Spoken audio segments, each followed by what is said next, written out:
All right. Hello, welcome into my living room. I'm gonna do a track breakdown for you today, together with DNB Academy, and I'm gonna show you how we made Outer Planes. It's a track I made with my cousin Proxima, and it features the vocals of Ben Verse. I think right off the bat. This project is about 3 years old and it was made on my cousin's computer. So it's a mess. I tried to structure it. Over here, you can see, I kind of grouped it, but it wasn't made like this. So I spent some time this morning to do this and to give you some clarity. Well, let's first listen to a little section of it. I've just queued this up, which is basically the drop, and a little section after that. We'll just play it through, and then afterwards I'll just start from the beginning and explain how we made this.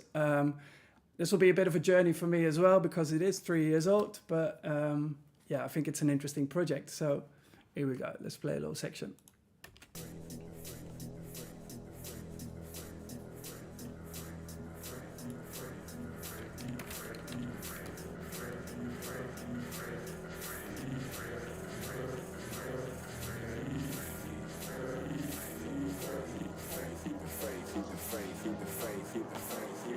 Break these, keep the faith.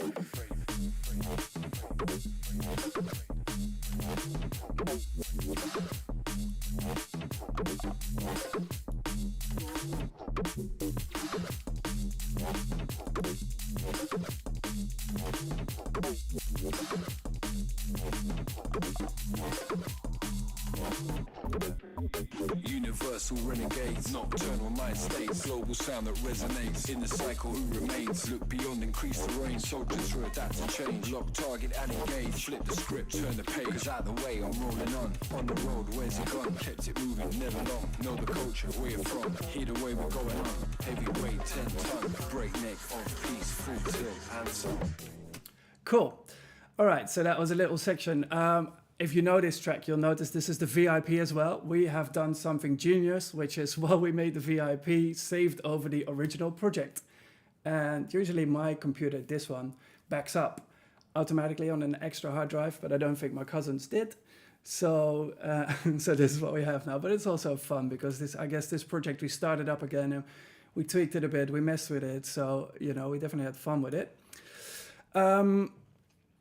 So I guess we'll start with the beats. That's where I'd start myself if I'm writing. And I made a little group here. Let me just try and create some order, which might help you understand what we got going on.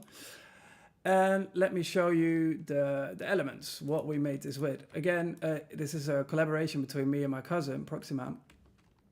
And as a result, we've used maybe more samples than I would usually do because we both have loops. And also my cousin at the time, he made a bunch of sample packs that we just used some stuff from. And also before he'd put them out, I'd say, let's use this loop for a tune and not put it out. So just over here at the top is the main kick and snare, which we resample back. So we made this, I think, in Addictive Drums with some drum synth underneath it, I can't remember, and then just sample the kick and snare back, and the original channels are deleted, which is something that we sometimes do if we work quickly. And then we just left with the sort of resampled and recut beat. Then they were processed a lot again. Processing I would never do like this now, but really this comes down to, let me just, I guess, so yeah, it hardly does anything. It's a small bump of an EQ. Similar here, I guess we're trying to get some more presence into it at 3K area. And then Saturn 1, that's boost that's just been used to probably drive it a tiny bit, saturate it a little bit, and give it some more bass. All of this very crude, but again, I guess a lot of the processing and the design went into the earlier stage that we've resampled. It's a bit of a shame that it's like this, but I guess with bigger projects it will always be like that with me. So you can hear there's like it's just like a little head cut from that same break that we made. And then here is a little recut bit of samples. Oh, I'm hearing this is a little quiet. We'll just bump this a little. There you go. So this is a little loop sample from a sample pack from that my cousin made then, where we just took a couple of hits out. You know, it's just to find some extra samples, not design it all from scratch. And same goes. I think this is a ride that we resampled as well. So you know, in terms of drum design here, this is all a bit. This is all the main stuff, but. You know, this is just resampled stuff, just kind of reprogrammed in this way. We weren't even too lazy to put fades on the on the outs that I would do definitely these days, just to make sure you don't have clicks. There must be clicks here. But this whole project, it sounds a bit rough and a bit old school in a way, and there's a lot of clicks in it. I just noticed that we just didn't bother filtering out, which is definitely my fault, because my cousin Proxima always does that. He's super precise and clean, but I'm not, especially then. So within this group, we've got some more stuff going on here. Some actual still live drum design, which is cool. It's the addictive drums here. It just comes out as a like a tambourine, I guess. But I really like the sound of this, and it's quite sort of human sounding. So we just took a tambourine here, and by the sounds of it, there's like what is it called, a pandero, which is a tambourine with a drum head as well. So they're just kind of alternating here. And we've definitely worked with the envelopes for this, just to make it nice and snappy. And we've distorted it. So let's have a look. There's a reverb, an EQ, compressor with sidechain. This was made in Ableton 9, I would imagine, when it was not that easy to sidechain yet, unless you use the built-in compressor, because otherwise you'd have to build a dedicated track pretty much. So this compressor featured a lot. These days this is all done with Pro C from FabFilter in my newer projects. Alloy is sitting here. This is an old plugin, just to kind of make it a bit snappier. On the EQ here, we've just bracketed it, although it might not even be necessary, just to make sure. There's definitely, I think, a tendency with addictive drums, because it's all live recorded drums, that there's like a rumble here in the low end. And for this stuff and for drum and bass, it's just better to keep it clean. But again, this is very simple, basic, straightforward. And then a bit of room reverb from Valhalla, which I used to use a lot back then. This is now Pro R most of the time, just to make it sit in a stereo. And that's about it.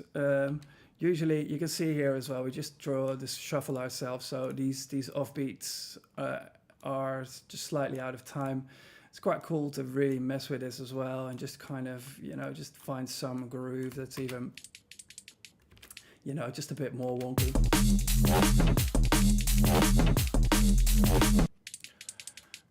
There's lots of stuff to do. I guess we didn't even really go in that much, but also, I mean, for addictive drums, it's very sensitive. It's very articulate, basically, lots of different levels. So say if we draw up the velocity, if we just open up the velocities here at the bottom and just, you know, even if you go fairly randomly, you know, you can definitely get a lot of expression out of it that I personally always really enjoy. If you just have like these kind of like sort of soft into loud, like kind of articulations, you can just, that builds groove also, you know, like I think this kind of dynamics builds groove as much as the timing. And there's another percussive loop here, straight from sample pack, but our own sample packs. So, you know, that is cannot be named by name.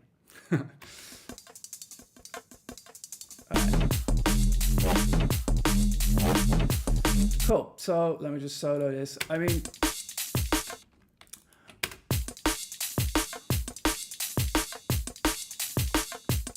so in terms of the sound design there, you can't see that much of it anymore. Unfortunately, that's just a destructive way that we were working. But I think, you know, the way that they build up the groove, that is quite obvious. And perhaps also, you know, this way that we enjoy resampling and cutting up. And, you know, if you're going to do something along this way, just make sure you do nice little fades at the end.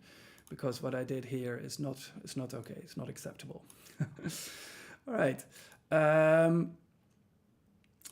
There is in this whole group, or you know, it wasn't a group for the sake of how we made it, but this what I now group together as beats.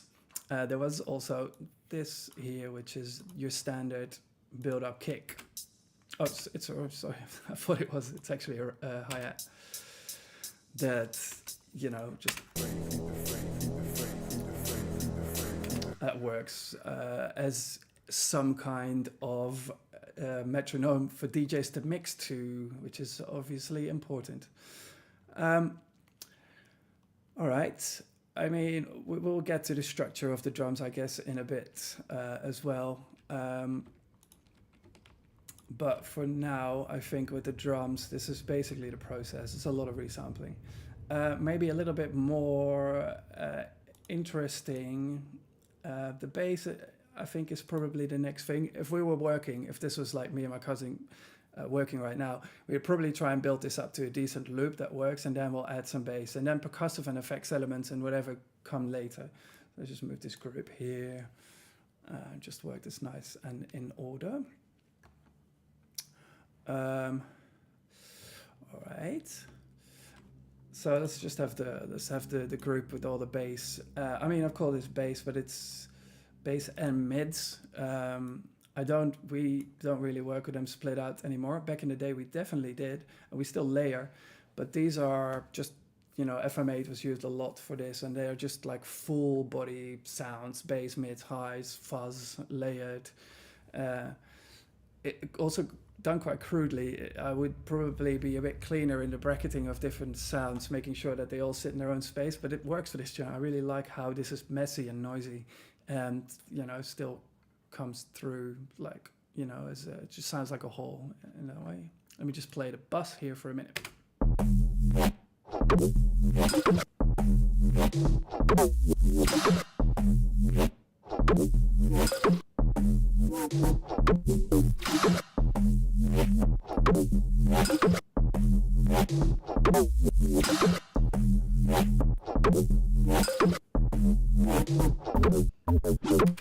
Cool. So for this and the way we worked, we started with this bass. So it's a sub, but also the bass of the groove and the sound here. And I would imagine it's the top one. The FM8, I still use it a lot, and I was using it all the time then. This is the bass. It's very quiet on its own, I guess. Probably because a lot of the weight comes out of here. Nevertheless, this is definitely sort of how we started. Let me just boost it up for a minute so that you can hear that a bit better. Because this kind of illustrates the process and the order. So I just started with like a blank FM8, and then in FM8, here is where the operators are. If you're not the most familiar with FM8, just check out some tutorials online, because it's a cool synth, but it's, you know, it's an FM synth, so it works a bit differently. Over here, these are the operators, which you could view as oscillators, and F, E, and D are enabled. If I just click past them quickly, you can see over here we just have a clean sine wave playing at a ratio of 1, so just the note that you're playing. And then we have another one with a ratio of 3 and one with a ratio of 5. This is a typical sound for that kind of woolly, warm, hoovery, not aggressive, clean type of sound that has those overtones. Mephiacy, I might say. In fact, I think when we wrote it's a track on my label called, we used a similar setup. So sorry, Martin. Basically, these are just the three operators playing on top of each other. So there's not actually any FM going on. You can hear, just we have sub, and we have a bit of erosion here that's given the fizz. So perhaps I might just mute that for a sec. So you can hear that kind of those higher overtones, and then on the pitch, let me just go to the modulation screen. LFO 1, which is this one here, is just set to the pitch, so it wobbles. It goes, which I guess technically makes this an FM patch after all.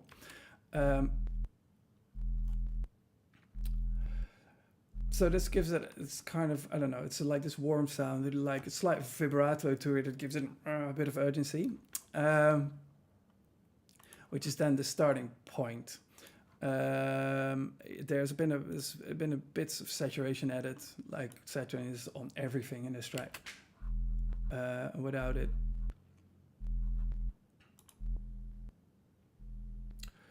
you know, we're getting quite quiet. It's always the way when you start deconstructing channels. But you can hear, you know, you have just a bit of saturation. The bass has been boosted a touch, and then the erosion, which is a very simple little plugin that adds wide white noise in this case, where it adds some stereo. It's fizz. It's a quick and easy way to add fizz definition. Actually makes all your sound loud as well. This is not a new trick. If you listen to any tech drum and bass in the last couple of years, you hear this is on everything. And then a bit of reverb, which is odd because this is a sub. I would not necessarily do that, but it's nice to add a bit more stereo width to this sound. In fact, I have another look here. No, it's actually no unison on it. So I guess there's a bit of extra stereo in all of it coming from here. This is a bit of a crude way of doing it, maybe not the best way to do it. But at the mastering stage, we usually take out the stereo information this would create in the low end. We'll get to that later. So just a bit of width. Now I wanted to show you this sort of sound that actually plays fairly quietly. It was at -6.3, I believe. Let's just go something like that. Because this is where we started, and then we made this bass secondly, which is more or less like the main bass, or at least the main articulation. And what we did is just copy. So we had this, and then we just duplicated that channel, and then went here. So you have a similar setup here. There's a bit more erosion, and there's an extra filter here. We'll get to that in a minute. In fact, I could try and disable it and see how interesting FM8 still sounds. Okay, not super interesting, but just show you. So here you can see it's the same setup. We have those same three operators running with the same, I would imagine, pitch wobble. If we look here, from before, but now the FM comes into its own, and we made this extra operator that modulates all three of them at different intensities. But this is you know, it's just extra higher harmonics that play with this envelope. All right, so this is very ugly FM-y. It's also at a ratio that's slightly off, so you get some interference type sound going. Now, this in itself sounds a bit undramatic, I guess, but we came from here, and now we have this. And the idea behind this being obviously that we have a bass, a sound bed, and this is still sitting at that same, it has the same bases, but then different articulations over the top. And together, I think you can build a complex kind of sounding bass this way. And also it's very quick, because at the end of the day, you're continuously duplicating instances of sort of setups that you already have going. To make this actually sound horrible, we need trash first. It's a multi-band distortion if you don't know it, which is excellent. It's just, I mean, this track is a bit noisy and a bit messy, which is why I like it, but also, you know, if you're into producing cleanly, you should not watch this video.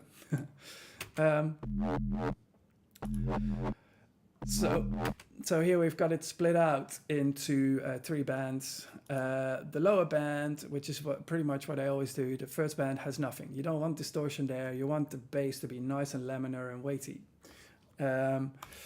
Then in the mid, we have opted for a buzz saw out of the heavy distortion type, just pushed a bit, mixed back though. But this is what makes it that edgy and old schooly. This just sounds like a desk being run too loudly, or even worse. On the top end, we've got like this little setup going, just for a little bit of bite at that top end. But it sounds messy in itself, this, but the articulation you added with just this, and you know, the control that you have over the frequency range is excellent, and just especially considering we came from this, I went to this, and this is done in a very untamed way for the sound of this track, but you know, I've already covered that enough times. There's a super loud erosion here, which is just adding white noise in the middle. I don't know why I did that. This seems like overkill, but it's there. By the way, I say I, but I continuously mean me or my cousin Proxima when I'm talking about all these choices. Although this looks more like my setup than his, I guess, just messy and distorted. Then over here comes the filter. It's a Volcano, just LP low pass 12 dB per octave filter. And this is great about Volcano, because we just set up an XLFO, which is an LFO that has extra points that you can add yourself, and just draw like more free-formy LFO. I mean, to be honest, in which synth doesn't have this now, but still, I've always liked this feature. We set up 6 points. Nevertheless, this sequence takes 1 bar to play, so we have like a little bit of like some sort of a movement that was drawn. But also, what I like a lot about this is the symmetry. So it's called balance, but the symmetry, you should imagine this as like the whole thing that you draw, it just gets squeezed to one side with this twister here, and this adds funk. It's just, if we just make it more extreme. In fact, actually, there's a lot of range in this sample that we really didn't, or like this setup that we really didn't explore for this track. We could have made so many cool, like funky articulations, I think. It's just,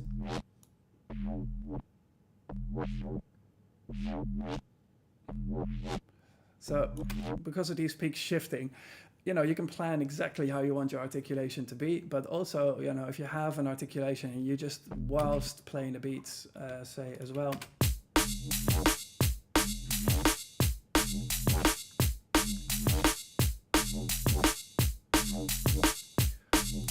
So there's slight variations, but you can find the one that has the most bite or gives it the most funk. So that's, for me, this is always fun to mess with at this stage. This being the main bass, I should probably hit Ctrl Z a couple times so that we have articulation back.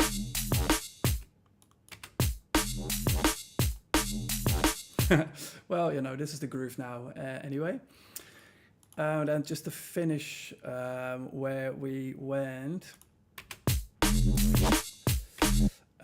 Yeah, so here we go. So that's just a set, and just to make it even warmer, as if the trash wasn't enough yet.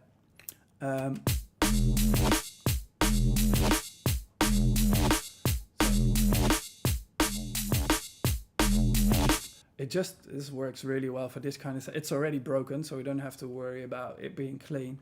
So trash, just on a tape setting with quite a bit of drive, works. And also this EQ, it's crude, it's 4 bands, but I use them a lot. Also, you know, the chords that I did for Drum and Bass Academy, I am using this on buses from time to time and just show you this, like this can be a whole beat or bass bus processing EQ. It almost reminds me of the 4 controls you'd have on a desk, and they always work pretty well for me, unless you need to be surgical with a Pro Q.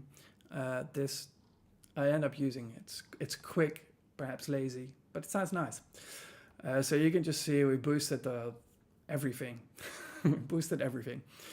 All right, cool. So that just, just rises it. And then because we've added this filter, most of the noise that was introduced from this erosion here is gone. That top end is definitely gone because the filter doesn't really fully open, and it was actually at a more 2.5K area was where it was centered anyway, just to kind of make the mids dirtier.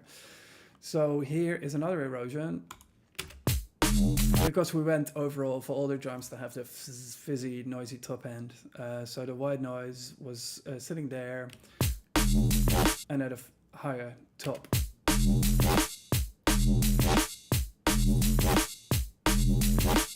And I like doing this. Again, this is everybody does this, or maybe everybody's already stopped doing this, but it always adds a little bit of definition to stuff. And here we go again with a bit of room reverb for more stereo. There's a lot of different ways I think I would do this now. Probably not even with a reverb, or if I did with Pro R, which didn't exist at the time, but has the EQ on it, so you could just be much more cleaner with it. Nevertheless, when it works, it works. So that's kind of how this main bass came to be. Now let's just play these together. I think, with this kind of setup though, you could have so many more articulations. Right here, where we started off with this now, this does a lot.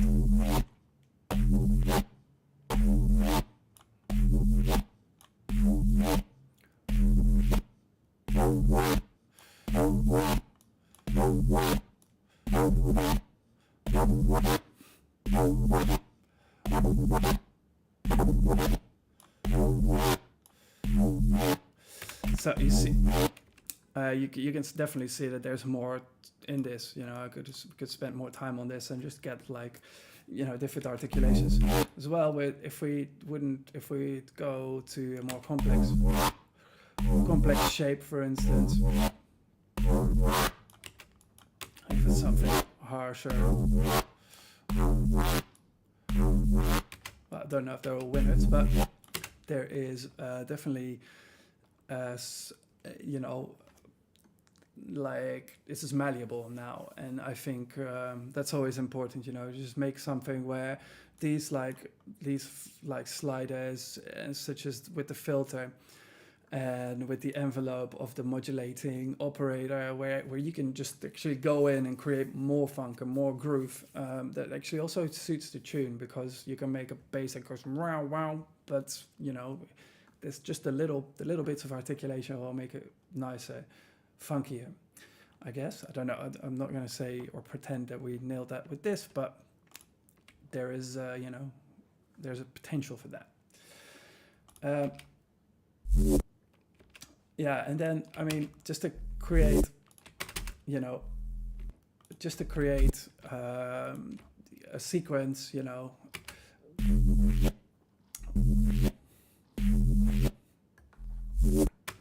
we do a bunch of copies. So where we started off with this one first, and then duplicated it to make this one's another duplicate. So if we just look at it, if we look at the train here, that is similarly set up as the previous one. It's it's just a copy, and you can see here the modulating operator. It's just it's even probably the same, where the filter is just slower moving, or it has a different, I don't know why it moves slower, but it moves slower. All right. Just imagine, if this was like the live production session, and we say we have like 4 2-bar repeats here, and the last one, you know, we want it to be different. So you know, we just take this, we go duplicate. Taking a second. And you know, just chuck it over there. You know, just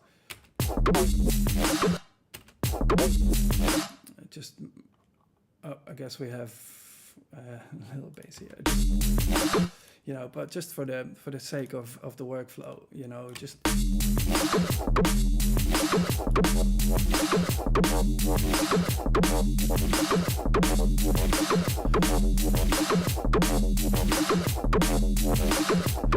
and I don't know why we never. So, you know, I mean, it's just basically, it's just a quick way of working and just adding layers in this way. I mean, or not layers, alternates. So let's just see. I mean, I called this bass and mids, but that is probably not correct, considering there's some effects in here. I don't know where to put these sounds or what they are. They are just thrown in as little effect hits from, you know, samples that we made before, that Gijs made before, Proxima, my cousin. And they're just added in a random kind of pots and pansy way, but they add, in this case, there's just a bunch of this stuff.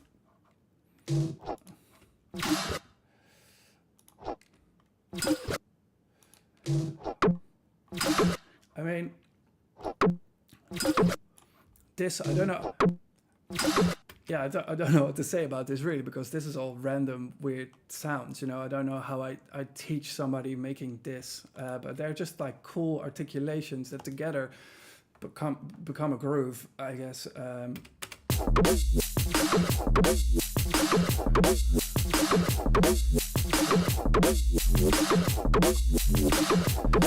So here again is a duplicate of the same setup that has an envelope that's attacky. You can hear it goes ding.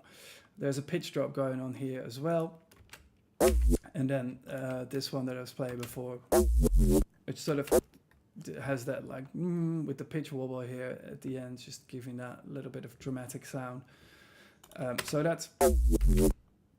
that's kind of the main groove, but that's obviously kind of boring.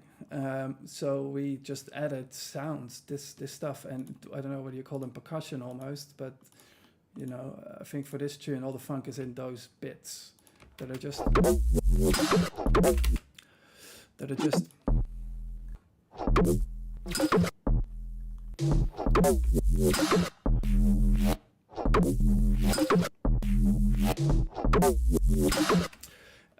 yeah, that are just they're hard to define. There's samples from sample packs mostly.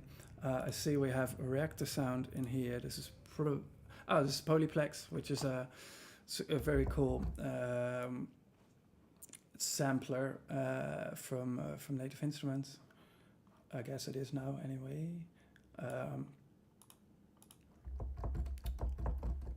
We should just can't hear play it now. Oh, it's some. I'm guessing it's. It's been automated on the volume. I'm guessing because it has a very weird and long sounding tail.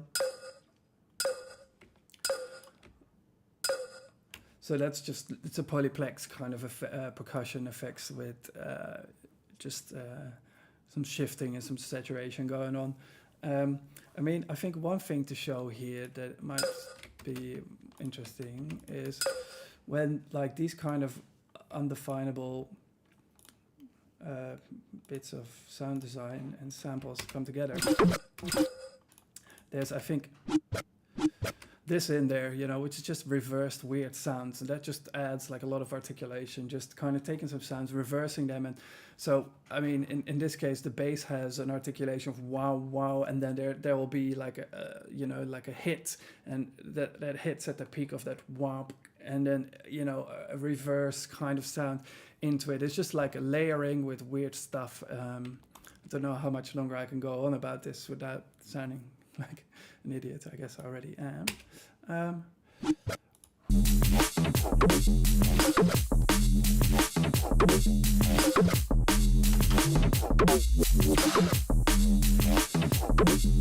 So let's just move on a little bit. I mean,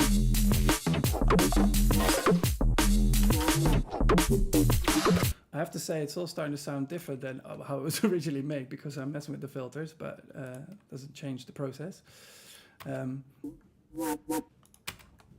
So this is another layer that just plays with this, and just see if we're missing anything. So this is another, you know, just another duplicate where I think, what might we have done for the, so we largely just,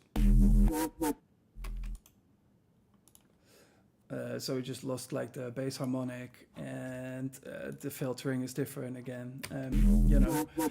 So these are just, you know, just look at the parameters and just keep messing with it, just to build a more layered and different articulated set of sounds. This one's quite cool as well.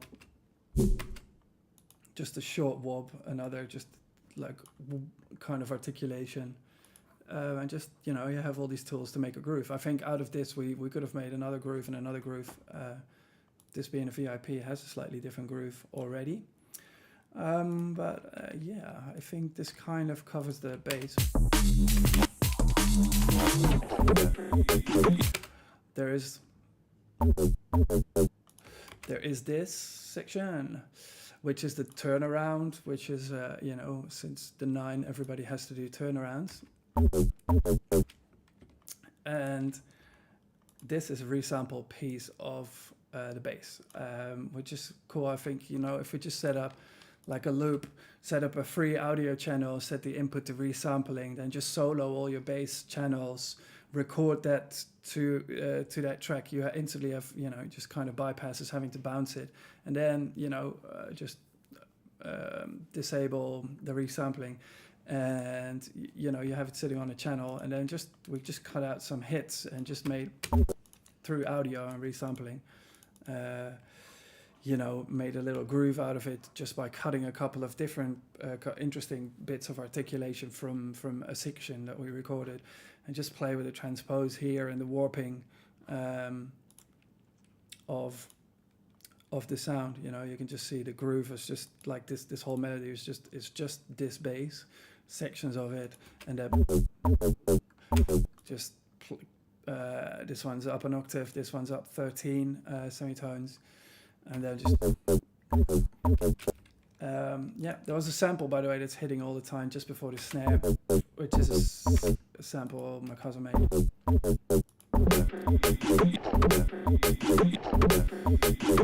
So yeah, that's about that. It's just a bit of resampling, I guess, there.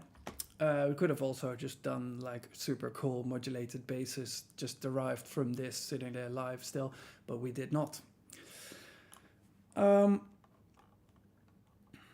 would just close this up for a second, and let's see what we have here. Like, I call this percussion,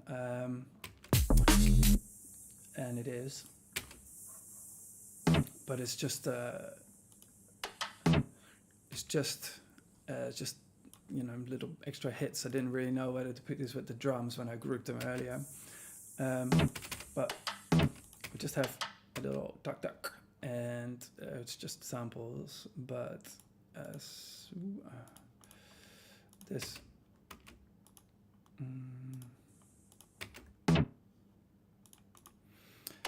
this is just a little hit from the bass, actually, just made very short, but it's just come out as a percussive feature. But there is like a cool drum roll. I think that's kind of defining for this track, which should be here. Is it? Yeah, this one. So this is just a battery setup with a couple of different bongos. Just from the factory sound library, but it has like a little roll coming into it, so that's just audio sample. So it sounds a little bit off actually when you hear it, but I think just within the track, just, you know.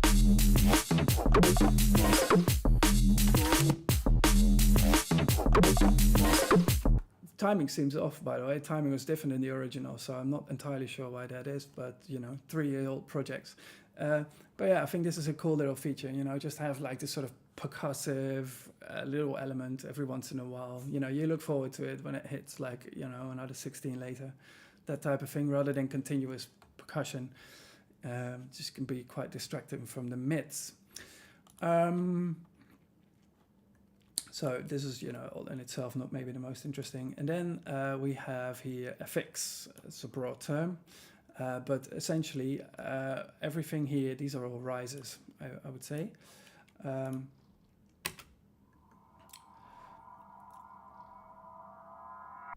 It's just so many of these.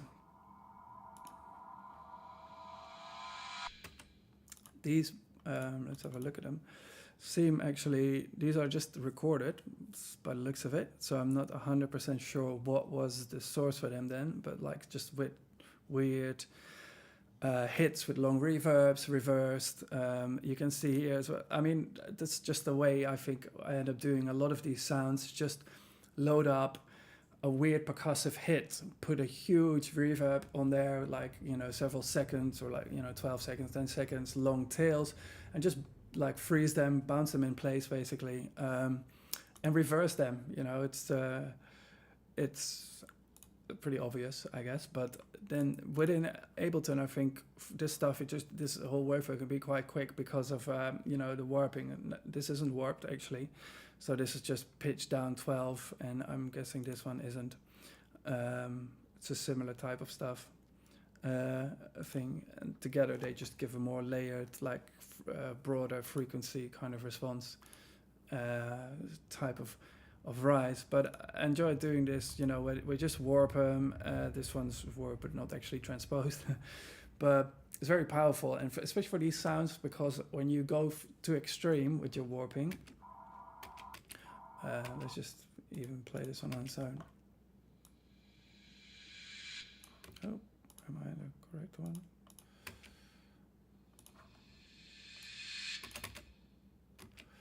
And we set it to something like complex. You get this sort of, you know, this typical stretch texture. It can all be cool, you know, where you hear the metallic-y stuff. So it's an extra layer of processing that just comes from trying to stretch it to the correct length. But I like that on Ableton. Here, you can hear that as well. This is just stretched really long.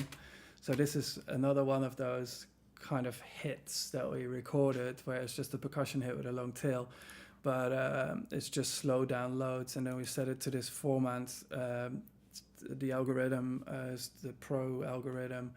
You have some format control. This sounds like it's from the Matrix right away. There's a lot of this interesting kind of overtoned stuff going on.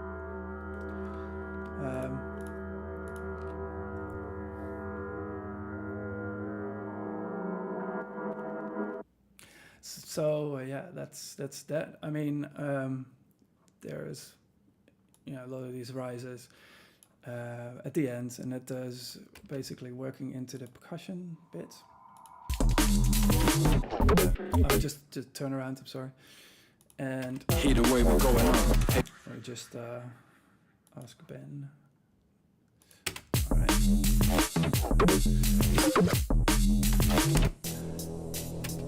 Which I mean, I guess this leads me to what I've called music and atmosphere, but I mean, music is a big word for what it is. It's just sound that you probably has a pitch.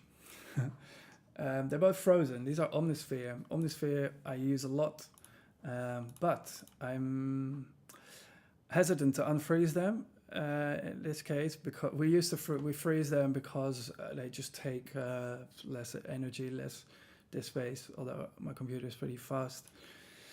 Omnisphere is definitely not light, but let's just see what happens if I unfreeze them.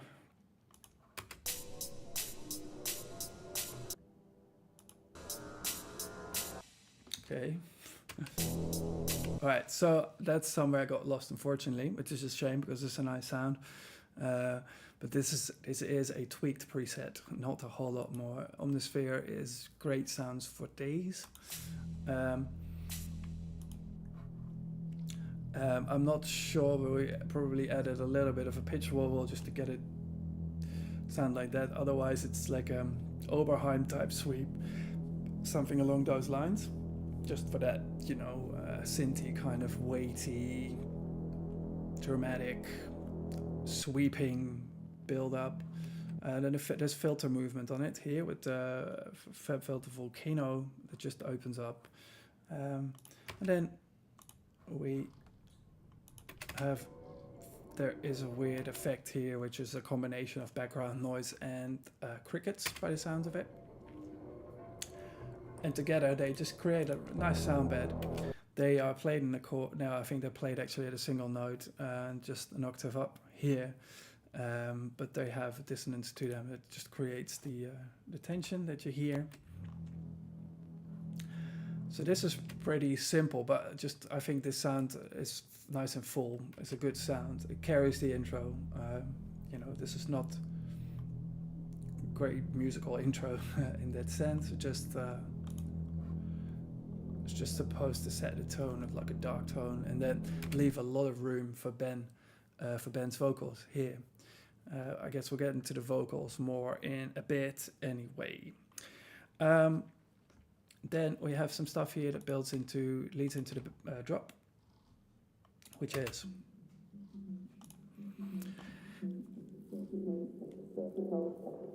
this is cool. I mean, this is a sample. I can't remember its origin. This must be something out of my cousin's sample bank, but it's a vocal. It's kind of some spoken stuff, and we sliced it. So this probably is this one right here. All right. This is I don't know when I get into copyright issues. I don't know what it's sampled from, but this is either a film or something like that. But there is a feature where you right click and you go slice the new MIDI track, and we just say transients. It needs to be warped, by the way, but it must have been along this line what we did, where this is just, you know, speech. You see Ableton has defined a bunch of transient markers already here, and then with the right click slice to MIDI channel, it creates a drum rack. And blah, blah.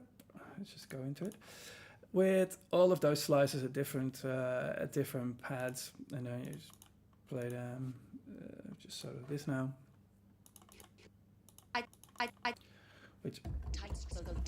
So this is just me mashing the keyboard. So this is cool if you want to get some weird robotic chatter, just slice it like that. Perhaps this was the time when whenever you load this up, loop is automatically engaged. There was a time when it wasn't, which I much preferred. Or maybe that's because my slice preset was different. I mean, just slice presets is going to be a whole another video.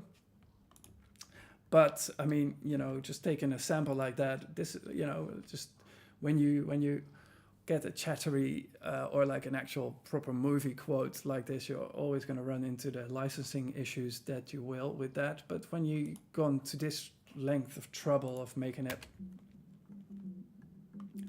just weird percussive sounding stuff, it's all yours, and that's a bonus. We've kind of made a riser out of this, you might say, or at least like an arc builder type of arpeggiated something. And the dissonance sort of pitch drift that is in there is just a frequency shifter. It's typical sounding, I think, but it fits the vibe of this track decently. And just so this, I think, is a nice little setup, something to try yourself as well. It's not that difficult, but it's cool, and it's maybe a bit more original than just chucking another riser from a pack in there. So these things together, I think, for a very limited amount of elements, set a lot of atmospheric tone.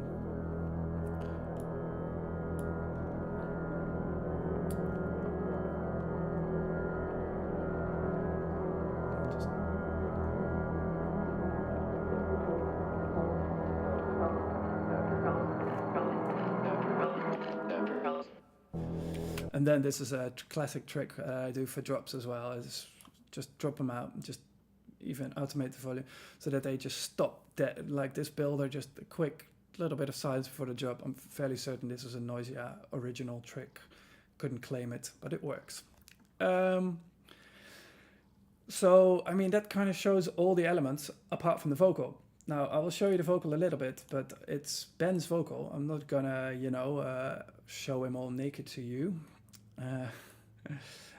But basically, this is a VIP as well. So he recorded an extra section, which is sitting here, with a little bit of ad-libbing going on. So this is not representative of a regular setup for vocals for us. But you can see some of the approach of basically at least some of the layering that we've done. Now, again, it's Ben's voice, so I'll be respectful in showing you.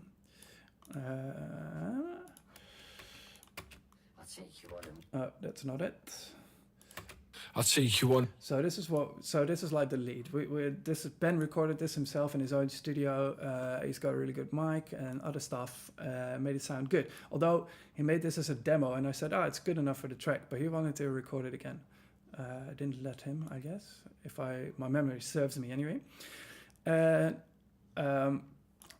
the recording, we just took a tiny bit of certain bits that, like, where the timing was, jarring with the beats or with some of the groove. We just tried to correct. This is just kind of edited into it like a slightly more like fluent groove. This is a process that I always end up doing with whoever I work with. You always just nudge everything a little bit just to kind of get it even tighter. It's not even that many, there's people where you have to just do every syllable. I'll take you on a mission to... But this is the lead, so we just try and get this sounding as good as possible, although this is already probably somewhat layered of itself. There's a chain of effects here. I'm not going to go into too deeply because, first of all, this is not universal to any vocal you drop in, and secondly, this is all just set up a little bit messy by us, but it shows you some of the main stuff that we do. We've taken out low end just for why not, because it's not supposed to be there. I'll take you on a mission to the out. I'll take you on a... We brought some presence in, so we just boosted like a little bit here, and I'll take you on a mission to the out. And like the sibilant area as well, boosted it and then de-essed it. This is not logical, but it happened. I'll take you on a mission to the outer. De-essing is always important. There's almost nobody, I think, whose voice you don't need to de-ess, and de-essing takes the sibilance away. If you don't know this, this is it's a whole science to itself. Actually, everything that I'm doing here, which is the vocal engineering, like a lot of the past tracks that I did, Alex Evans did it. He's really good at it. This is very difficult to do it perfectly. There's a lot of other great engineers, but we can do it. But specialized people are sick at this. I'll take you on a mission to the So I'll take you on a mission to the outer planes. On the pulse in the This just controls the top end and the sound a little bit more. After that, we EQ'd a little bit more again, and unfortunately, because we made this at my cousin's computer, there was a plugin here that is not running now. It starts with an M. But I think for the overall sound of it, it's not dramatically missing. Just a little bit of filter delay in this case. There's no stereo delay, but left and right, with just only for the top ends, just for width. Another way of getting this would be by just recording the same vocal twice and panning them slightly to the left and to the right, something that we usually do. And then a little bit of reverb and another bit of EQ after that. Probably could have surmised all this EQing into one unit at the end or something like that, but this is how it went. And then, because this is a robotic tune, I think we try to sound like, just that sound. It's just there's robots and machines and autoplanes, obviously. So we added a bit of that. I not always do that. But I'll take you on a mission to the outer. But this is like Little Altar Boy essentially is doing it here. And I'll take you on a mission to the outer. And it's just in the place. It's just set to quantize and with just a low pitch and just not too loud. I mean, this is always difficult because it's cool to kind of add a little bit of a robotic tint to a voice, but it's disrespectful to the MC to kind of take that too far. Perhaps we even taken it a little too far here. So I think you always have to be quite temperate with just adding these type of layers.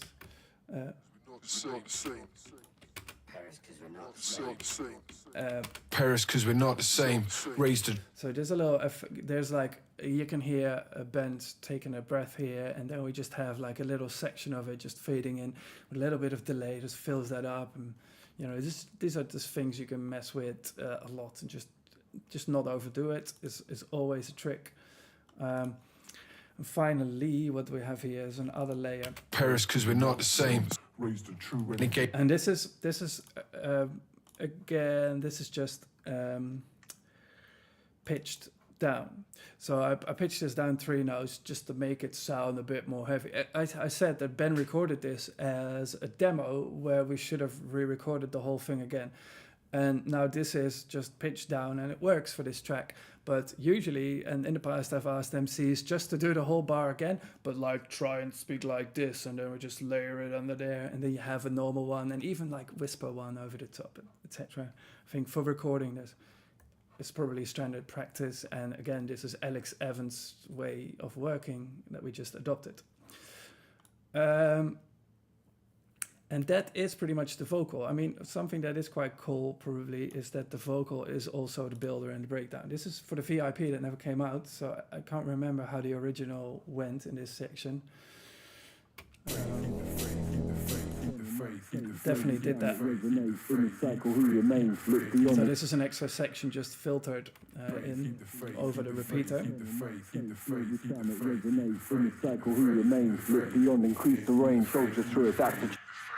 And engage, hit the script to the page.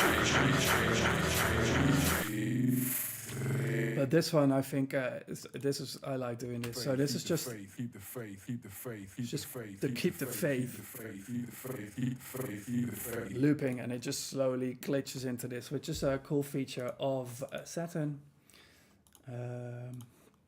Keep the faith, keep the faith, keep the faith, keep the faith, keep the faith, keep the faith, keep the faith, keep the faith. Which is when you set it to smudge, does this. So when you push the drive up, it just starts just like glitching out. Keep the faith, keep the faith, keep the faith, keep the faith, keep the faith, keep the faith. You know, especially in builders. Keep the faith, keep the faith, keep the faith, keep the faith. And it's like it has a time stretchy kind of sound to it. And then the frequency shifter does. Keep the faith, keep the faith, keep the faith, keep the faith, keep the faith, keep the faith. And then, that was just the hook again, which I just played like a weird robotic sound to it. But, that little smudge feature, I think it's really cool. And then this is just the same loop with just the top end. Just, with a lot of this, just to keep a constant rhythm, I guess, going on here. With this, there's so many ways of doing weird stuff, but yeah, this is how we did it for this track. That means we kind of covered all of the individual elements. I usually go crazy if I can't see my entire track in one screen, so I ended up doing this a lot. There's not a whole, it's not a lot of in-depth information you can see, but what you can see is the whole structure of the track. And the structure, I guess, is, something that we come to now. Well, the intro, I think I've played. Take you on a mission to the outer planes on the I also think that the vocals are a bit loud now, probably to do with some of the plugins missing. Mission to the outer planes. I'll just mute them for a second. So we have just like a 3x16 bar intro where we have not a lot going on. I personally like this. The less I can get away with, the more I like it. But these days, everybody just puts lots of chords and big anticipation, like it's going to be the biggest tune ever. And unless it is, it's perhaps not necessary. With like a little first breakdown, which is definitely done, especially because it's a vocal track. This is like a point for this loop to build up. So we just use Ben's, Take you on a mission to the outer planes on the pole. Ben's kind of 16 here, and then just looping off and then into the drop. This is a cool way for when you have vocals on the drop, I never do that. Like the first drop never has a vocal. The 16 comes here or before, in my opinion, because it just becomes too much. It drops, there's bass, there's vocal, and you just go, what's he saying? And now just let it drop, enjoy the bass, and then once you go like on the dance floor, when you go like, all right, this is good, then the vocal comes, when you're open to it. In my mind, that's the best way to do it. So that for structure, I think, is important in this track. And then, like I said, we've definitely changed the groove a little bit here on the bass, but let's just call it live stream VIP. Universal renegades, nocturnal mind states, global sound that resonates in the cycle who remains. Look beyond, increase the range. Soul distorting. Ben's vocal is distorting a bit as well. So apologies, Ben. Sorry. Universal renegades, nocturnal mind states, global sound that resonates in the cycle who remains. Look beyond, increase the range. Soldiers to adapt to change. Lock target and engage. Flip the script, turn the page. 'Cause out the way, I'm rolling on the road. Where's he gone? Kept it moving, never long. Know the culture, where you're from. Hear the way we're going on. Heavyweight, 10 ton, breakneck of peace, full tilt, hands on. And then it just rolls on, rolling. I think is just as like you have your drop, then you have your vocal section, and then just roll on and then into the drop, where you can just let all the words that you just heard sink in, still dance, just a tune. It's not trying to smash you in the face or anything. It just keeps rolling. You can dance, and prepare yourself for an imminent breakdown. Take you on a mission to the outer planes. In this breakdown, we've gone for something that has a similar structure to this, although the build-up is different here. There's more that could have been done with this, certainly, but at least I think what's important to see here Take you on a mission to the outer plane. Is that when Ben is doing his section again, there's just not a whole lot of other stuff. If you got a good MC, you got to feature him properly. I think there is a lot of people, newer people who do tracks with MCs, and you can't quite hear them all that well. Like this, MCs always need to be louder and louder and louder. The first track you do with an MC, you almost certainly will have him sitting there too quiet. And to make a tune that's all mids, like noisy, growly mids, which is the same frequency area as the human voice, you have to make sure that their presence is correct in the mix, and that they sound right. I mean, also imagine, like, this is sound playing on its own now, but most of the time people are playing this in a club and mixing it. There's another tune, and there's just some guy in the distance trying to make himself heard. I always try to somehow make sure that the MC is properly featured and loud and cuts through, and you can hear what they say. That's the whole point of having them there.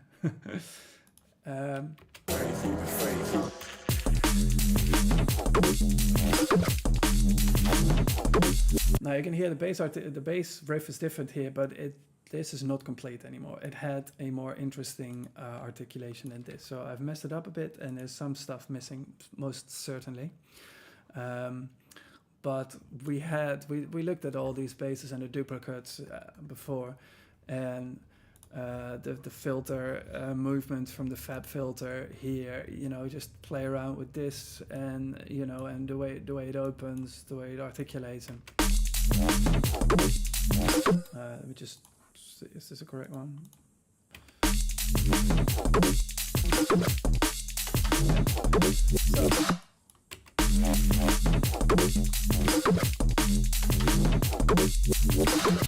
So there's something there, and then there is, just could have done different notes, like just slightly different rhythms with this, perhaps a little key change, just have all of a sudden have it go up a semitone, blow everybody's mind.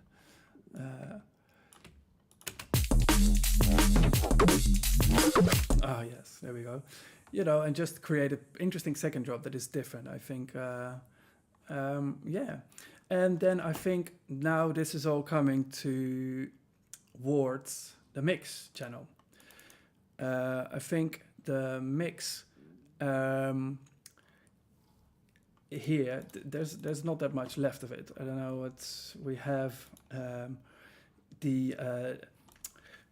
The whole track is basically not going to the master. I don't know if this you already noticed, but the buses are actually, most of it's basically is going into this channel that's just been used as a master, and then that goes to the master.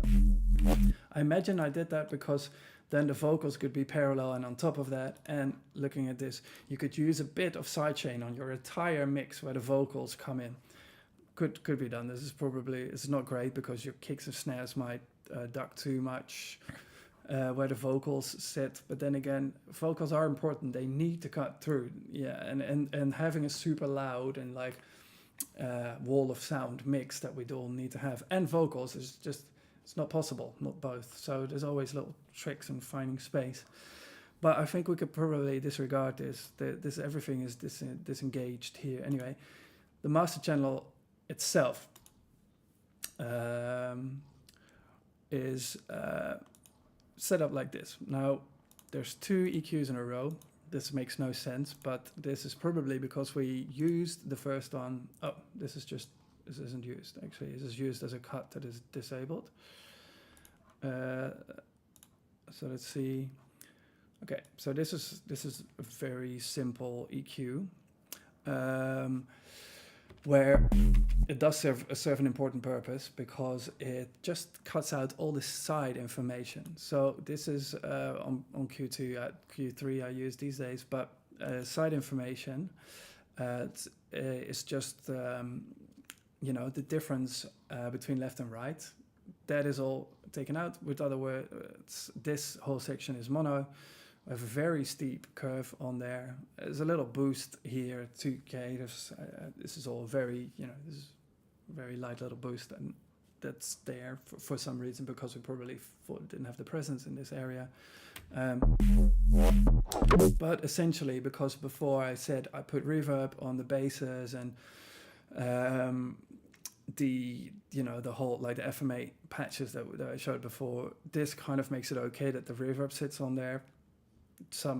And just keeps your low end nice and mono, louder in a club, and no weird stuff. Then we have a Pro L. This is it's hardly used,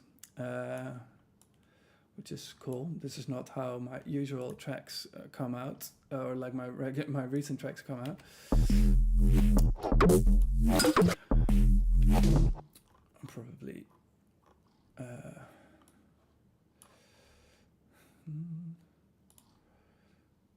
The beats are going straight to the master, that's why we're not hearing them now, so cool. I mean, in these days I set up a limiter in one way and one way alone. Let's see if this one's like that. No, it's not, this one's different. But at least there's no look ahead, so that there's some emphasis at the attack transients. Essentially it's slightly too late, and it just gives it a bit of a definition. Set to all round, usually punchy. I guess this probably was set to punchy before, but because it's a vocal track, it would distort. It would just be too dirty. And then this is a ridiculous attack time, so let's just bring it back to somewhere. It's a bit more conventional.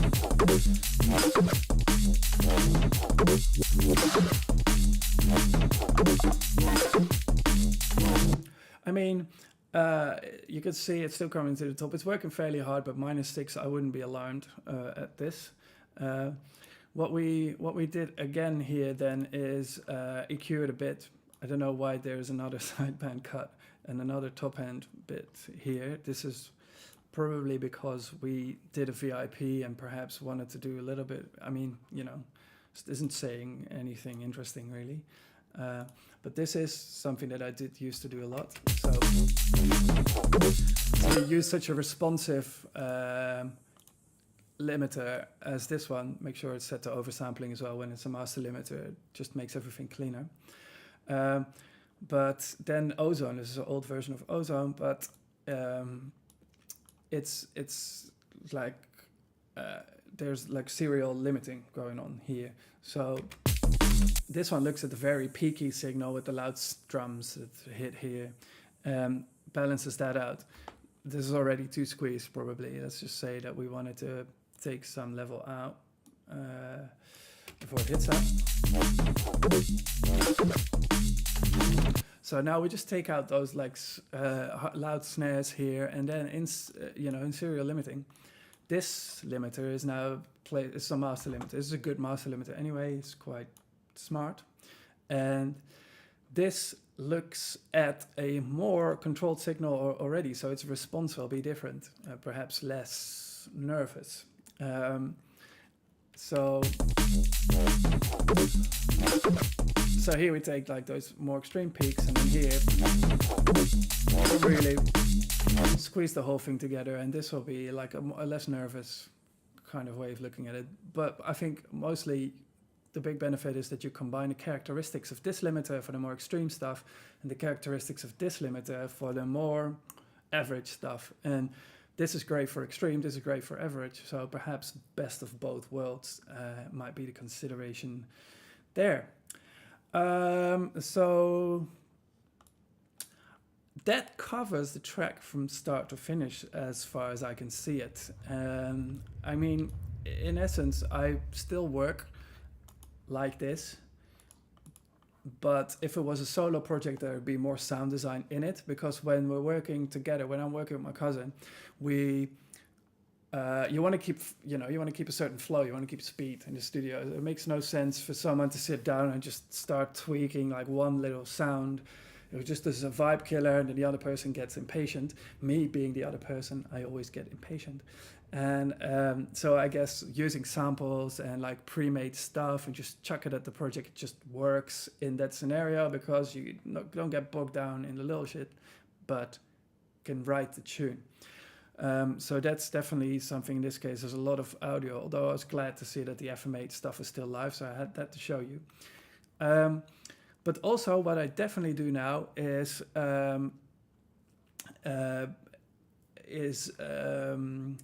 on these buses, I would have processing. So the bass is like processed, same goes for the drums. There'll be some saturation limiting there. I think, if you're interested to see how I do that, my course on Drum and Bass Academy shows that exactly and in detail, and with my modern equipment and plugins and stuff. So that's fun. Go and check that out. So I think that right now I've been talking for an hour and 15, hour and 20, something like that. I might have liked to stretch this out a little bit longer, but I think I've covered this track. And I think this might be a good time to start taking a few questions. I'm getting sent through some questions over here on the second monitor. So let's have a read and see what I can answer. All right. So I have a question here is, do you care about DC offset on the master? Which I guess, there is a bunch of questions. Wicked. Well, that's a good sign. Let me see how I get through them. DC offset on the master. No, I guess I don't care about that. I mean, DC offset being, I guess, being offset from the middle, which means that I'd have probably done some weird stuff in my sound design. It's never been an issue. In other words, I go up and down in the wave as I think fairly equally always. Maybe I should be more concerned about it, but yeah, you can compensate for that in limiters, I guess. But no, I don't really, it never really enters into my mind all that much. Let's see. Does the master have any processing such as limiting, soft, clipping, or glue, as we are hearing? I guess I did come to that, so I don't know when this question was asked, but you know, the way I showed this master being set up, where it was an EQ that takes care of the side information at the low end, and then has a quick acting punchy limiter for, you know, just sorting out the punchy drums and the bass, and just almost like a sidechain type of squeeze, and then another gentle limiter over the top. That's something I use, or I use actual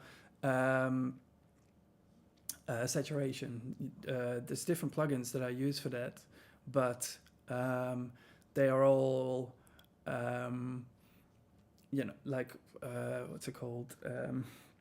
Decapitator, which is a very extreme, maybe more of my techno stuff. Saturn is probably the best for that still, and I have some UAD, like the Studer emulation in UAD. I like to use that on the master from time to time as well. If you drive that a little bit, it can sound really nice. It has like just a weird crunchiness to it when you abuse it a little bit. So I don't know if you should buy UAD for that, but I do like the way that sounds. And there's obviously good other tape emulation plugins that can give you that type of saturation. But the way that you heard it now, it doesn't sound like how I mixed it down in the end. So I'm not sure what we were missing. We're missing stuff a little bit, but nothing too major. Definitely this is the process. Cool. And by the way, also, when I say this limiter, the way it's set up, there's no look ahead, so it's kind of soft clipping. You know, it is late all the time, so there's an element of soft clipping, I think, in the sort of super fast limiting that I, or like, you know, super fast but slightly late limiting that I apply. Cool. Then there is a question whether I make my drums in Addictive Drums too. Now, I showed Addictive Drums open for a minute before, and the simple answer to that is yes, definitely. The main drum in this track was, without a doubt, made with that. It sounds so Addictive Drums as well, this. Unfortunately, as I said all the way at the beginning, I can't show you that because we resampled this destructively and deleted Addictive Drums. I guess maybe for freeing up some processing power on the computer, although also I think we're both running 6 cores and stuff, so wouldn't really have been an issue either 3 years ago. But this is made, definitely made by using an Addictive Drum setup, layering with samples, perhaps FM8 I used a lot then to synthesize a kick and a snare that sits at the same area as this Addictive Drums sample, or like the Addictive drums, and just try and marry them and then saturate them together a little bit to glue them. That's definitely how I've worked a lot. I think there's some videos on the internet about how I do that as well. So, you can always Google them if you want. All right. So there's another question here. Does the master have any processing? Oh, no, wait. I'm having that twice. Sorry. So let's move on to what headphones do you use?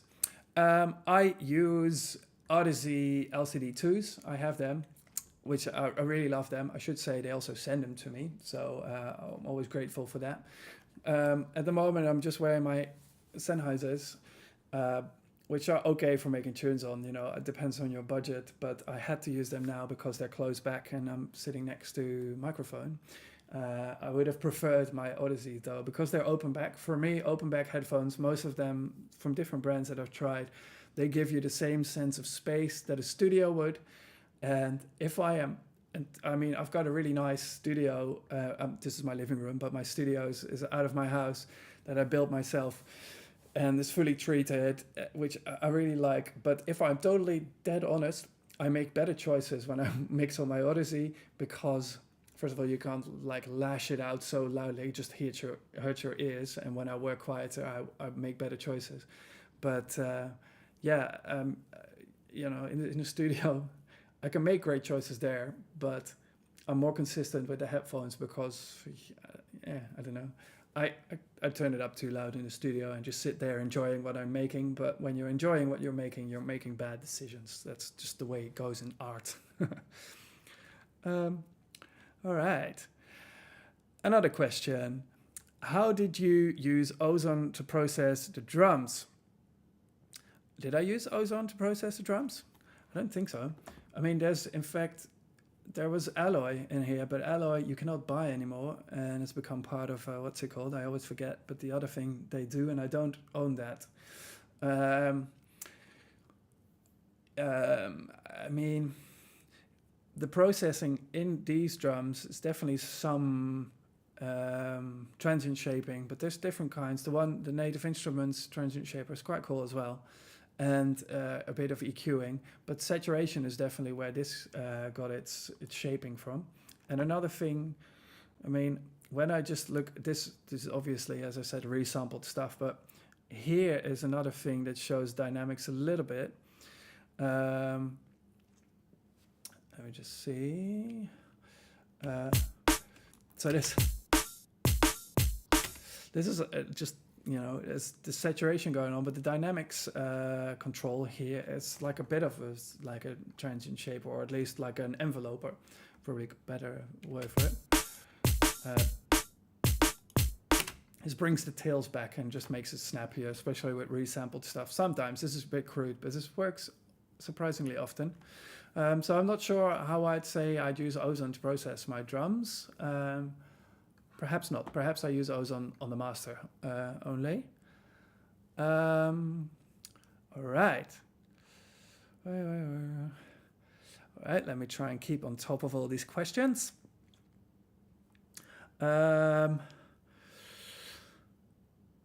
What is the length of the kick, of the snare and the kick, and why? That's a good question with a non-obvious answer. This is tune specific. If you make a snappy like Perez tune, you have very short sounds. If you make something more heavy and weighty, you have longer, anything in between. I don't think I ever really consider the actual length. Like I say, the kick has to be an eighth long or a quarter note. But it does come into it.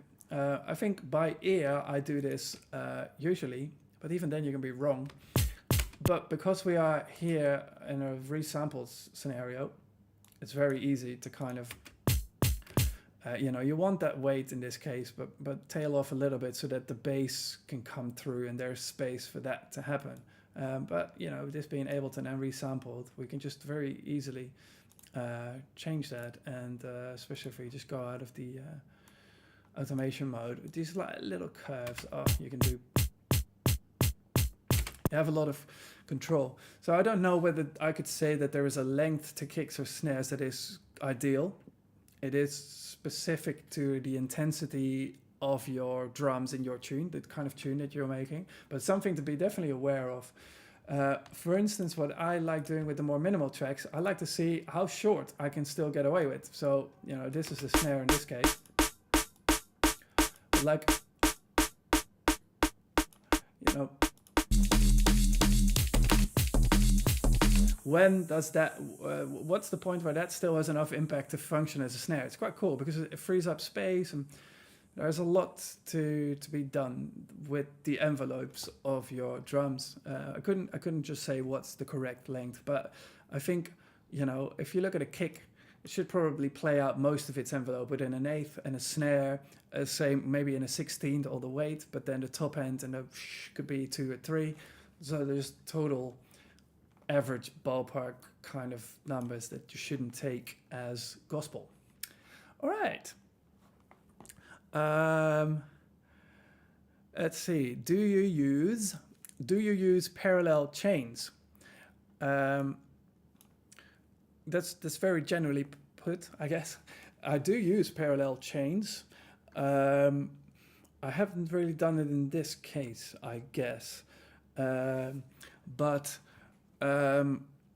what is a nice way of processing, especially in Ableton, I think, is if I would go to the bass, and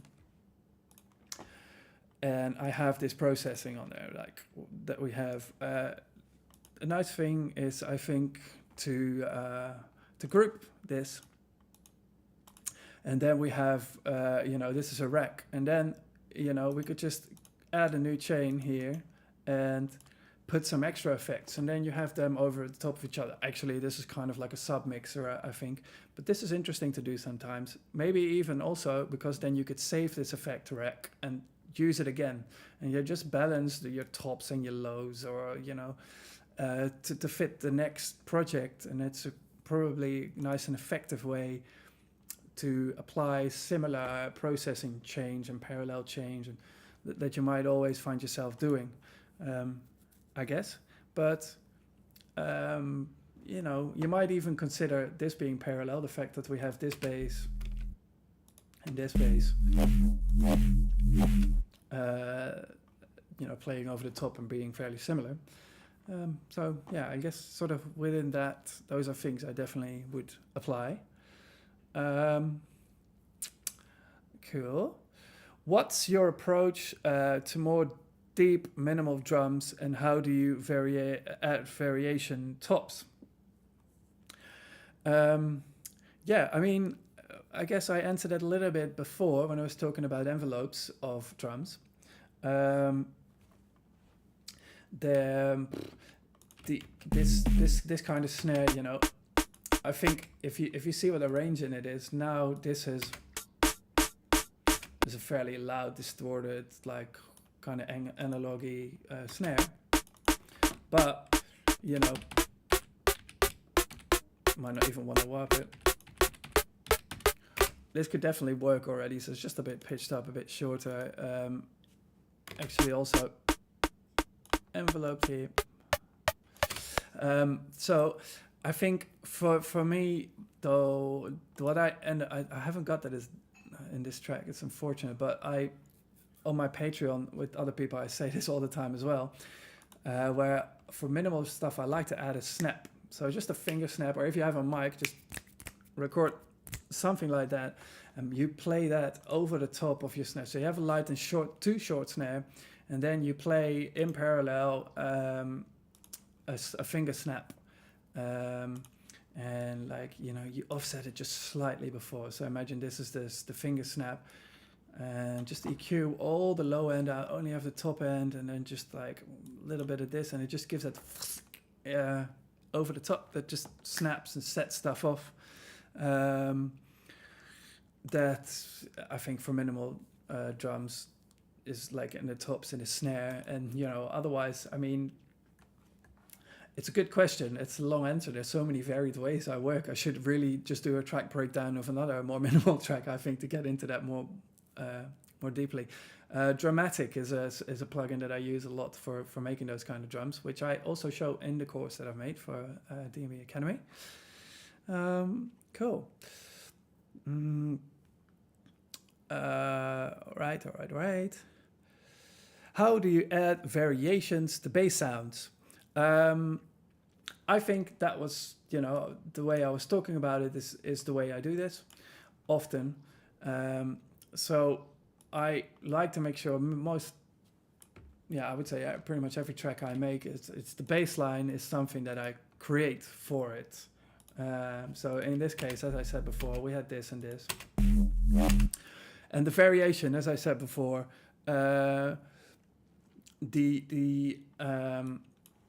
comes within, being able to have those parameters. So, what I said before in FM8, being able to control these modulating harmonics. There's lots of stuff here in timing and envelope, and we could go nuts on the envelope, and that would create alternates, because in this case, like, the bass is the foundation of this sound that in terms of sound design is the same. So there's a lot to be done with harmonics there, filtering, placement, resampling, and then cutting out bits. In this case, I think a decent example of that was how we did the ender, as I showed before, which was this little section here that was sounding like this, just being a couple of cutouts from the main bass. So that's definitely how I do variation, just duplicating the original and messing up the modulation, and just keep doing that until you have a stack of 10 different instances of your main bass. Let me do another one. There's somebody saying that I mentioned a few times that I don't use the room reverb to control stereo space anymore. When I was talking about room reverb, I meant that I don't use the Valhalla room reverb anymore. I mean, I still use it sometimes, but I use Pro R. Pro R has good EQs built in, both in the decay and just out of the output, which means that you can make sure that a reverb at that stage already only affects the correct, like the bands where you can actually have and want that stereo information. You probably get the same results pretty much by doing it in to an effects send, but I am too lazy to do that, and also it's a bit cumbersome. Maybe could be actually beneficial because you could send more stuff to that as well. But Pro R has it built in nicely for me. But also in terms of stereo, getting interesting stereo, even if it's little touches, is I think really important to make it sound modern these days. Stereo in your mids is what everybody does. If you don't have them, in fact, all your tunes will pretty much be boring. They don't make the cut anymore these days. And different techniques I might use, I think, are like an ensemble or a chorus, like lightly used. I've been using Vital more these days, and that actually has got like phaser and chorus, those type of things built in that sound really nice. FM8 does, and Massive does have that built in as well. But I think another important thing is once you have a tiny bit of reverb in there or a tiny bit of stereo modulation, just use Pro Q or any other EQ that has mid-side EQing. Use that to just EQ only in the side information, so only the stereo information, as in the side information, the sideband. EQ that up in parts where you want to hear it, like high or whatever. But definitely think, when you're thinking about mids and your EQs on buses or groups, think about mid-side EQing more than stereo, I think. But just have that approach, because if there's a tiniest bit of stereo modulation, you can bring it out a lot with sideband EQing, and maybe it's something that not everybody does as much. Cool. All right. Jesus. I have a lot of questions here, but then we have some time, so that's all good. I'll try to get through them all, but I might have to skip some. We'll see. How do you layer your drums? We talked about it a bit. I talked about some different things, but I think in essence, I like to think of layering drums as synthetic parts and organic parts. Synthetic parts, dramatic or FM8 or, Serum, people like doing that. Just making super functional, loud, synthetic kicks and snares. even if they're short, even if they're minimal, but have them be like perfect. They're boring, but they're perfect for impact and weight and sitting in a mix. And then layer that with well-tuned, nice and characterful analog sound. Like Addictive Drums is great for that, but just samples can be fine as well. Or weird stuff like Foley, Crackle. So record stuff in your kitchen sink. But think of layering drums as like synthetic parts for functionality and organic parts for character. That's how I like to think. Anyway, it's my basic principles. All right. More questions. As somebody saying, I'm seeing there's no EQ in the bass. Is it because it is a sine-based, FM synth-based page? Is it the average or is it just for this track? Yeah, that is actually quite interesting because that is not standard, you know? I mean, there is no EQing in the bass. That is nuts. Yeah, I mean, there would always be EQing in the bass for me mostly. But, I mean, in this case, probably you can put that down to the fact that we have used multi-band distortion. This is almost EQing because we use this as 3 bands and then I push them so that the presence between the bass, the mids and the tops is correct. But this is crude. And also there is EQing because Saturn has this crude EQ. So we definitely did some boosting here. But to be honest, if we got Pro Q3 to sit right here and take a minute, listen to it nicely and bring out a couple of areas and take some other ones, I'm sure this would be far nicer and far more widely filled. So don't start not using EQs. They would definitely need to be here. They just weren't. And again, this is a track that we made together and we tried to keep the flow going and just have fun together rather than get bogged down in details, because I think in a process where you have 2 people in the studio, that is detrimental. Yeah. So, is it okay to put some drum elements like hi-hats into stereo? Definitely.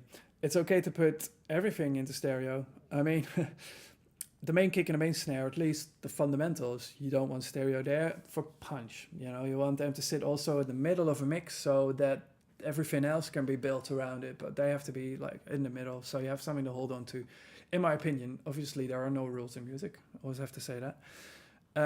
But hi-hats, definitely. I mean, they can be reverb, they can be just side stereo processing, but also panning. I definitely do that sometimes where the main hi-hat might be panned slightly to one side and a tambourine might be panned there. And when you start thinking of your drums, with your solid drums sitting right here, and then just think about like your tops and your width and just put your rides there and put your shakers there and see what you can do with that. You'll definitely make more interesting drums. Just don't go over the top. So little touches can already be enough to make it interesting. And once you go full left or full right, that's too much, or in my opinion always. But you can definitely play with that. And the stereo for top end stuff doesn't need controlling. In fact, can be enhanced, definitely. All right.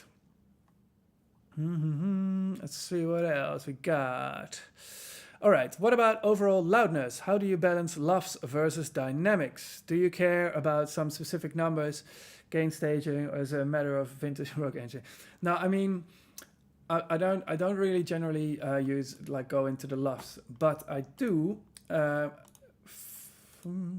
guess we have span here, but it's disabled because my cousin has a different version of span, perhaps. There's another question coming about span, so let's make sure it's loaded up. And we will make sure that we have my set up loaded for it.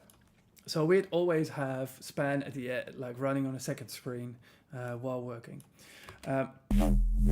Set up so that you have green and blue for left and right. Now let's let the tune run.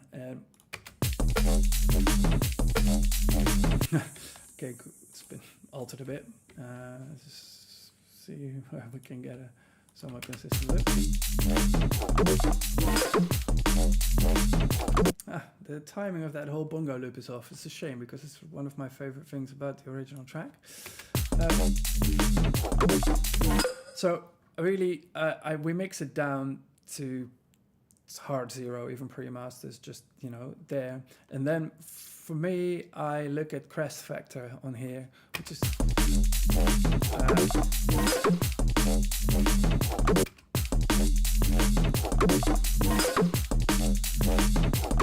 which is just the ratio between basically the peaks and the RMS, which I think is a good indication of dynamics. The larger this number is, the more dynamics there are, the difference between your loudest parts and your main energy, so the average energy in your track.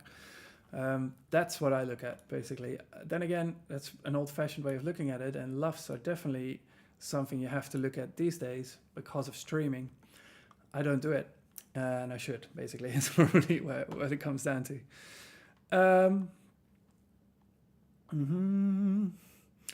Cool. So how do you recommend using SPAN for referencing? Is trying to match the frequency curve of well-mixed tracks a good idea? Yes, but pinch of salt. I think, first of all, SPAN, there's a section in my course about this, but the setting up of it is important. And then I think what you should do, especially if you're insecure about your mixes, is play a bunch of your favorite tracks through SPAN, just in your DAW at zero, so that you're fairly comparing. And you get a feel for where frequencies need to sit and stuff that you like. You know, this is also down to preference. You can mix in different ways, somewhat. At least there is, you know, you can be creative with that. So tunes that you really love the mix of, look at them, see why are they good, and look at them, and also look at tunes you don't think are good, and just think, why is this poor? And then you'll start noticing areas where there's more presence in one mix or the other, I think. And also, A-Bing within your project is something that you have to do. It's a bit unartistic because you're constantly like mirroring yourself against other people, but I don't think almost you can have the super loud hyper mixes that you need these days without doing it, unfortunately. So what I like to do then is set up an audio channel that is sense only. So there's no output to it, basically. Well, where's an audio channel? So you just go here and just set it to sense only. And then on the master, this is a bit of a weird workaround for A-Bing for me, but that's a track where I chuck an extra tune on, and then I will use the compressor on the master, oddly, not to compress or anything, but it just sits here all the way before SPAN, but at the end of the track. And then it's a workaround, but I use sidechain, take it from whichever track I just set up to be that track, and then this is a little feature where you can pre-listen, you can preview your sidechain signal that it compresses with. So when you fully disable this plugin, this is your normal mix, and when you hit this, it only plays that channel. For me, that's the best way within Ableton to do A-Bing. I haven't reviewed that process in a while. I've been doing this for ages, but I think it might still be the smartest way of doing it in Ableton. So you have like a little A-B switch here, and then you can just load different things onto your track there. Also your own mixes, especially when you're doing an EP or an album, load in your own mixes that are part of the same EP body of work, so that you can have matched feeling. I think that's important as well. Then, let's see. At what point do you ask someone for vocals? Do you have a full instrumental ready when you do, or you just ask for 16 bar and build around it? Yeah, that's a good question.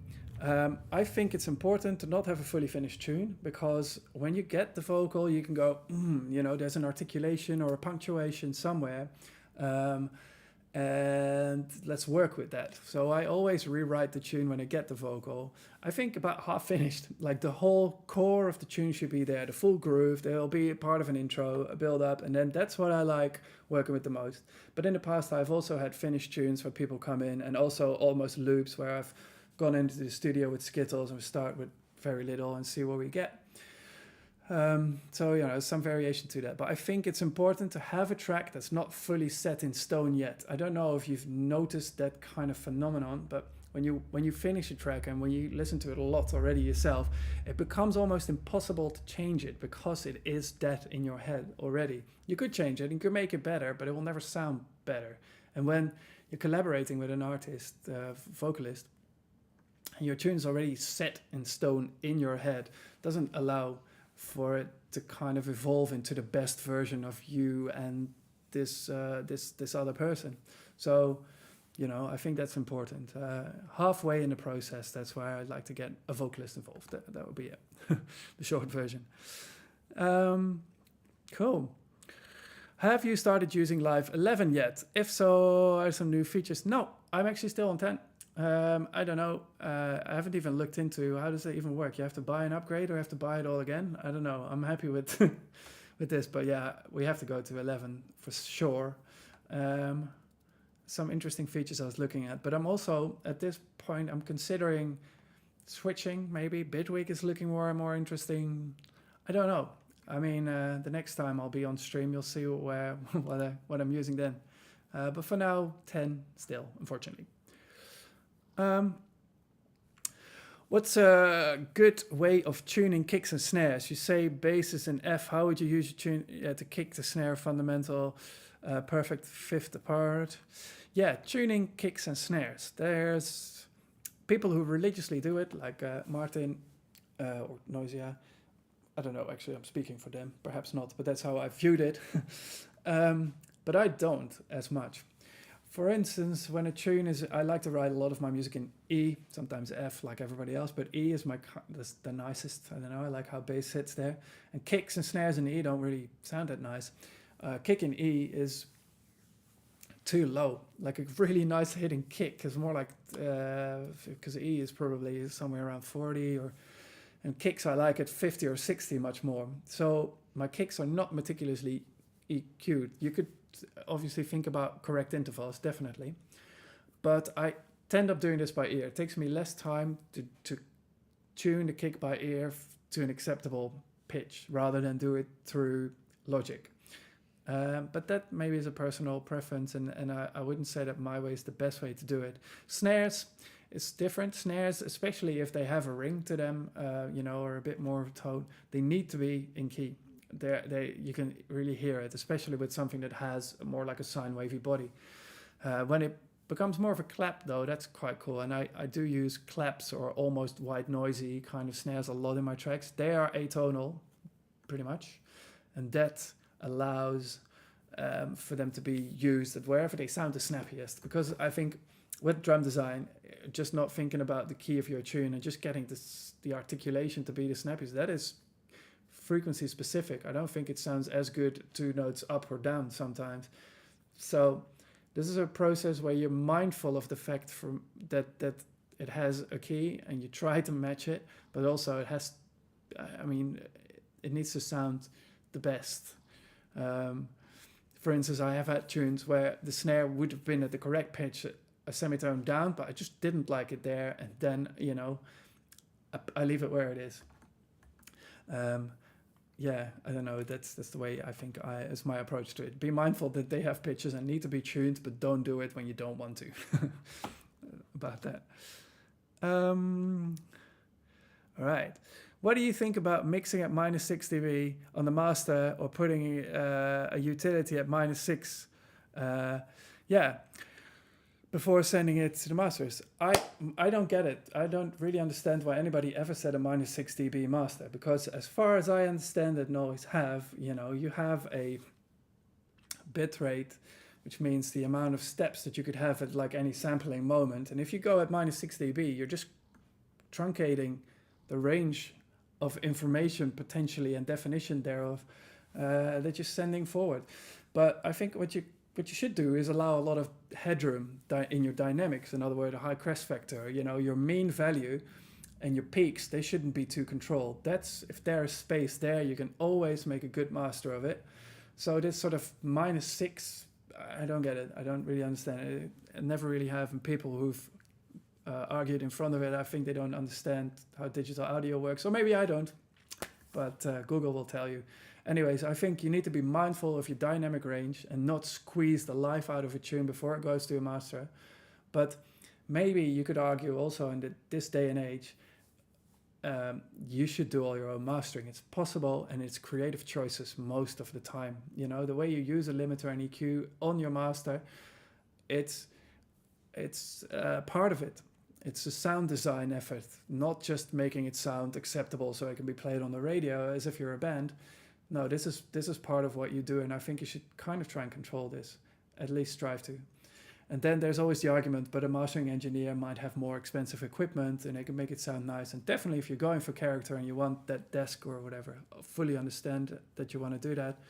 And certain people want to just write a tune because they want to write a groove, and they'll have somebody else take care of the technicals, and that's also totally valid, but it's not the way that I like to do it. Yeah. All right. What do you think of hardware mixing consoles? That's a nice little bridge.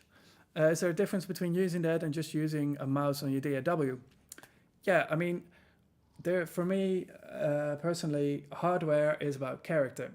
You know, an SSL console will have a certain character and cleanliness. And that is hard to replicate within the computer, although UAD has done very well at that. But that's the main reason. And I think expensive synthesizers, analog synths, and compressors, they all have definitely a place. There's things I have and things I'd love to have, but not because they're better or they have character that's hard to replicate in a digital world, you know. Not impossible, but many things haven't been done properly yet. And that's, I think, a good argument. Mixing on a console is fun. It's really nice. It can be cool. It can give you creative energy, you know, and that can be used. That in itself is worth a lot. But I don't think one is better than the other. They're different. They have different sounds, and it sounds about character. A digital computer will have a certain character, which can be something that you prefer. Or an analog console can have that, and you choose based on the character that you're looking for, I think, or combine them. Yeah, or emulate them. All right. Do you leave it up to a label to do the mastering, or do you prefer to do it yourself? So I think we did come into that a bit, but I like to do it myself. I almost always do. And when I don't, I send my master that I think is the one, and then I do one where I ease off the limiter a little bit and say like, well, have a look, you know, if you think there's something that needs to be changed. Also, when you're on a various artist project, it might be that they want to pull the sound of the stuff together. But as I said, I think it's creative choices that need to be left intact. It's important for me to be able to make those choices, even if they're the wrong ones, they're still mine, and I think there's value in that. Yeah, cool.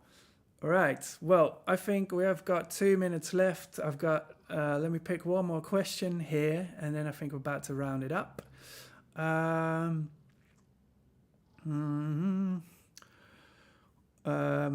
Cool. Well, actually, I'll just do them quickly. Somebody asked about the clipping of channels here. In this, and I don't care about that because all of these are floating as far as I know. If your channel has some destructive type of processing on there, like distortion or something like that, then yes, you shouldn't clip here. But I mean, all of these go way into the red, but not actually, because they're just relative, right? So they don't sound distorted. So this is just a balance of relative numbers, and therefore it doesn't matter. Wouldn't be the same if you were mixing on an actual console. Then sidechaining. That's the last question, actually. I've done them all. Whee! All right, so sidechaining. There's hardly any sidechaining in this, but I always do that these days.